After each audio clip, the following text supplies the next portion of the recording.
Hi, this week I said I was going to talk to you about The Power of Habits, that book by Charles Duhigg.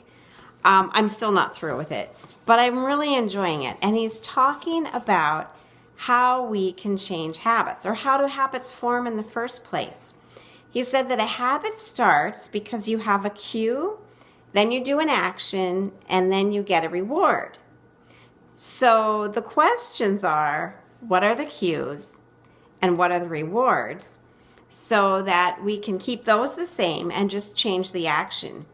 He said that something becomes a habit when we begin anticipating the reward before we've even experienced it. So think of like a drug addict when they're thinking of that high before they've ever shot up. That's when it's becoming a habit.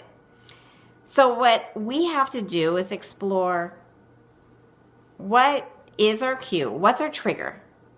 And then the harder part, I think, is figuring out what is our reward for that trigger, because it may not be the top layer that you think of. So my personal slippery slope, that glass of red wine.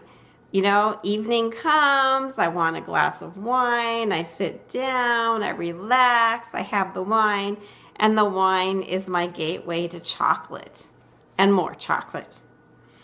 And so I thought, gosh, am I looking for the buzz? What is the wine? The evening seems to be my trigger.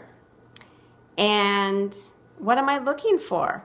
So when I really looked at it, my reward was that I get to turn everything off. I'm done. I'm not going to answer the phone. I'm just going to veg out. This is my time, whatever.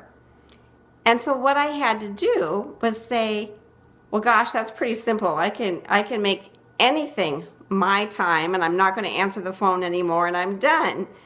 So I substituted my reward for a cup of herbal tea. And in the beginning, when I felt like I also wanted that sweet something, I had a Fiber One tablet. It's sweet and fruity. And the craziest thing, it's the easiest I've ever had at getting through the evening, because I found my cue, I figured out my reward, and I simply substituted the habit in between. And so I hope this helps, but it's a great book. If nothing else, just go read it. It's called The Power of Habit, and it's fascinating. Have a great week.